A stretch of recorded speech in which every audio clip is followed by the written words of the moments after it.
To locum or not to locum? That is the question today. Once when you're having a tough time in veterinary medicine, working in practices, and you're not feeling loved, are going to decide to go into the land of the locum. And I know that's become a trend of late. I actually don't know how big of a trend that is, and I wonder if it's one of those things that people are overblowing a little bit. But I want you to give it due consideration if you're going to do it, particularly if you're a new graduate. Now, before I get going, I'm not saying it's a bad decision for everybody, okay? It's clearly going to be a good decision for some. You know, the plus points clearly are flexibility in your life, the ability to choose what days you work, and perhaps have more time of your own. You're going to get paid more per day, particularly in this market, and particularly if you're good. And the other big benefit I can see there is you're going to get a chance to visit a whole bunch of clinics that you might not otherwise have seen, which can be a really good strategy if you're looking for a job as something a bit more permanent to settle down. Clearly the downsides to it are that you will be moving around quite a lot and you won't have a settled home, you won't have a work family, for want of a better phrase. You are going to struggle to form deep relationships with clients because you're just not going to see them that often. And although you might be very talented at communication, that is going to be a challenge for you, and it's one of the reasons why locums are generally far less busy in terms of the amount of work that they're doing than the day vet, the regular vet that they would be replacing, because all of the trust is with the person who's there most of the time. And then of course the amount of skill that you have to have is actually pretty high. Once you start charging a higher amount, there's a greater expectation on you to actually start delivering. So I think you want to think very carefully about this, and there's certainly a stage in your career where I think it makes a good deal of sense, but there's a stage in your career where I think it makes absolutely terrible sense. And the stage that I would encourage you to very much avoid being a locum is in that first couple of years after graduation.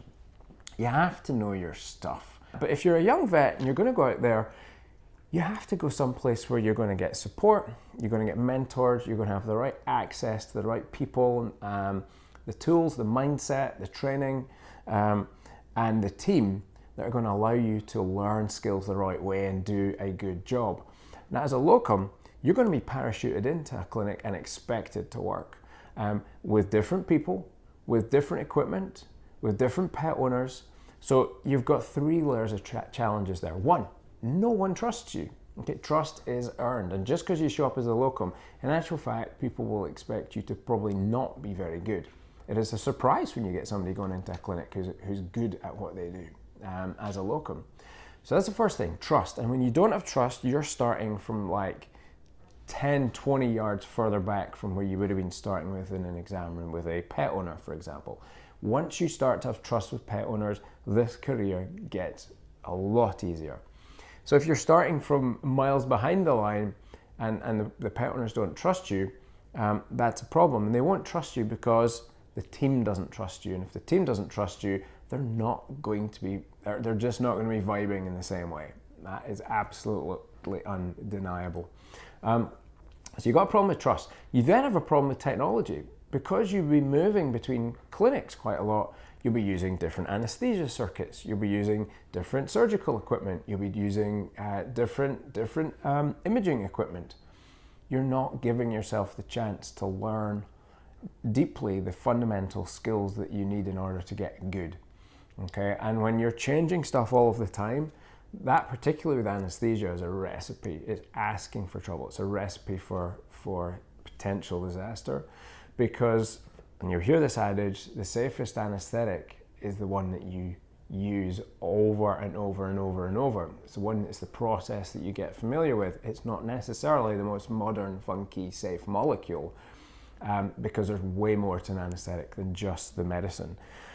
So if you're moving, then you're going to have a technical issue. So you've got trust, then you've got technical, and then again, you're going to have different teams that you're working with as well, different protocols, different processes.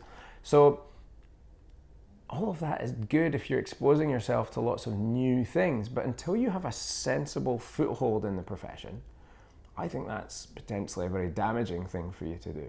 So in that first 2 years of your career, at least 2 years, because it's going to take you, you're not going to be a good vet after 2 years. It's going to take you at least 5 to become a competent, rounded surgeon or veterinarian, okay?